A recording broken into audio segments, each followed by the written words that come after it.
अभी जो जनवरी में राम मंदिर का उद्घाटन है, उससे पहले जगह जगह शोभा यात्राएं निकाली जाएंगी।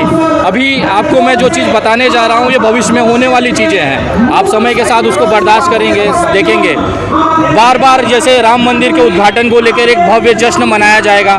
जगह जगह बजरंग दल, विश्व हिंदू परिषद, भारतीय जनता पार्टी के लोग शोभा यात्राएं निकालेंगे, मस्जिदों के सामने से गुजारेंगे और खुद ही पत्थर चलाकर उस यात्राओं पर अपने ही लोगों से पत्थर चलवाकर मुसलमानों के ऊपर उसका आरोप मढ़कर मुसलमानों के साथ उनके घरों को जलाएंगे, पत्थरबाजी करेंगे, हत्याएं करेंगे। तो ये जो 3 महीने हमारे पास है, अक्टूबर, नवंबर, दिसंबर और जनवरी, ये बहुत ही क्रूशल है इस भारत के लिए। इस समय जो तबाही और जो दंगे और जो लाशें आप सड़कों पे खून बहता देखेंगे वो आपने पूरी ज़िंदगी में नहीं देखा होगा, ऐसा मैं दावे के साथ कहता हूँ। वोट तो मंदिर बनाने के लिए ही दिया था। जहाँ तक भारतीय जनता पार्टी ने 2019 का चुनाव इसी के लिए लड़ा था कि हम राम मंदिर बनवाएंगे। जब राम मंदिर के लिए उन्होंने बहुमत हासिल किया तो राम मंदिर ही बनाएंगे।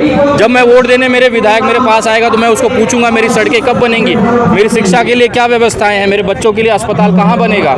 जब वो सवाल ही खत्म हो गए तो जो आपने उनको मैंडेट दिया वो करेंगे ही। उनको राम मंदिर बनाने के लिए आपने बहुमत दिया तो राम मंदिर बना रहे हैं। उससे क्या फ़र्क पड़ता है कि वो भले टैक्स के पैसे से, जो इंसान टैक्स के पैसे से 8,000 करोड़ का हवाई जहाज़ खरीद सकता है वो 5,000 करोड़ का राम मंदिर क्यों नहीं बना सकता। यही है कि लगातार आप जहर उगलिए, मुसलमानों को टारगेट करिए ताकि हिंदुओं के अंदर ये बताया जाए कि देखिए हम मुसलमानों का नस टाइट कर रहे हैं। और ये चीज़ें इसलिए भी पॉसिबल है क्योंकि उनको ये बताना है हिंदुओं में एक ऐसा संख्या है, जनसंख्या है जिनको मुसलमानों को बचपन से ही नफरत सिखाई जाती है, उनके खिलाफ बताई जाती है। तो उसी को कंफर्म करने के लिए ये सारा प्रोपोगेंडा किया जाता है और उसका असर जो है वो चुनाव पे दिखता है। से आवाज़ सुन रहे हैं हम लोग, ईवीएम जब तक रहेगा भाजपा तब तक रहेगा। 100% ईवीएम जब तक रहेगा, भारतीय जनता पार्टी तब तक सत्ता में रहेगी। क्योंकि ईवीएम जो है एक इस समय संदेहास्पद स्थिति में है। उसके ऊपर जो उसके मैन फंक्शन के ऊपर, उसके जो माइक्रो कंट्रोलर के ऊपर सवाल उठ रहे हैं वो सबसे बड़ा सवाल है। बहुत बार मैंने इस चीज़ को लेकर बहुत सारे राजनीतिक दलों के राष्ट्रीय अध्यक्षों से मुलाकात की। मैंने उनको सबूत दिए कि सर हम एक्टिविस्ट लोग हैं, हमने RTI की, हमने बहुत सारा डेटा अपने पास जमा किया।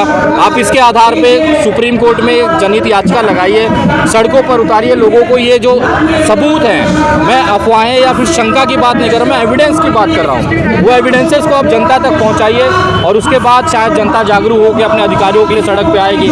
लेकिन तमाम जो विपक्षी दल है ना, उनकी करोड़ों की संपत्तियाँ हैं, काला धन है जिसकी नस भारतीय जनता पार्टी के हाथ में है। वो खुले तौर पर मुझसे ये कहते हैं कि अगर हमने ये बात उठा दिया तो मेरा बहुत नुकसान हो जाएगा। मतलब ये ऑपोजिशन लीडर सब कुछ जानते हैं। सारा इंडिया अलायंस में जितनी राजनीतिक दल हैं उनको सबको पता है कि ईवीएम के अंदर प्रॉब्लम क्या है, लेकिन वो इसलिए नहीं बोल पाते कि हम जैसे ही बोलेंगे तो हमारी जो काले धन से बनाई हुई जो साम्राज्य है वो भारतीय जनता पार्टी तबाह कर देगी। तो ये जहाँ तक ये ईवीएम का मामला है वो चलता रहेगा और मुझे ऐसा उम्मीद है कि कोई भी विपक्षी दल पूरे इंडिया के अंदर भाजपा के खिलाफ खड़े होने की हिम्मत नहीं करेगी। मोदी बोल रहे हैं जो इंडिया जोट हिंदू धर्म पर खत्म कर देना चाहते हैं। आप तो हिंदू धर्म का है, क्या चीज़? मोदी बोल रहे हैं हिंदू धर्म पर खत्म कर देना चाह रहे हैं वो इंडिया जोट। नहीं, ऐसा नहीं। देखिए, बोलने के लिए तो भी बहुत सारी चीज़ें सुनने में आएगी। अभी जो जनवरी में राम मंदिर का उद्घाटन है, उससे पहले जगह जगह शोभा यात्राएं निकाली जाएंगी। अभी आपको मैं जो चीज़ बताने जा रहा हूँ ये भविष्य में होने वाली चीज़ें हैं। आप समय के साथ उसको बर्दाश्त करेंगे, देखेंगे। बार बार जैसे राम मंदिर के उद्घाटन को लेकर एक भव्य जश्न मनाया जाएगा। जगह जगह बजरंग दल, विश्व हिंदू परिषद, भारतीय जनता पार्टी के लोग शोभा यात्राएं निकालेंगे, मस्जिदों के सामने से गुजारेंगे और खुद ही पत्थर चलाकर उस यात्राओं पर अपने ही लोगों से पत्थर चलवाकर मुसलमानों के ऊपर उसका आरोप मढ़कर मुसलमानों के साथ उनके घरों को जलाएंगे, पत्थरबाजी करेंगे, हत्याएं करेंगे। तो ये जो 3 महीने हमारे पास है, अक्टूबर, नवंबर, दिसंबर और जनवरी, ये बहुत ही क्रूशल है इस भारत के लिए। इस समय जो तबाही और जो दंगे और जो लाशें आप सड़कों पे खून बहता देखेंगे वो आपने पूरी ज़िंदगी में नहीं देखा होगा, ऐसा मैं दावे के साथ कहता हूँ। आम आदमी का टैक्स का पैसा ले करके मंदिर मस्जिद बनाना, ना स्कूल बनाना, ना हॉस्पिटल बनाना, मंदिर मस्जिद बनाना आप किस तरह देखते हैं? देखिए, आपने वोट तो मंदिर बनाने के लिए ही दिया था। जहाँ तक भारतीय जनता पार्टी ने 2019 का चुनाव इसी के लिए लड़ा था कि हम राम मंदिर बनवाएंगे। जब राम मंदिर के लिए उन्होंने बहुमत हासिल किया तो राम मंदिर ही बनाएंगे।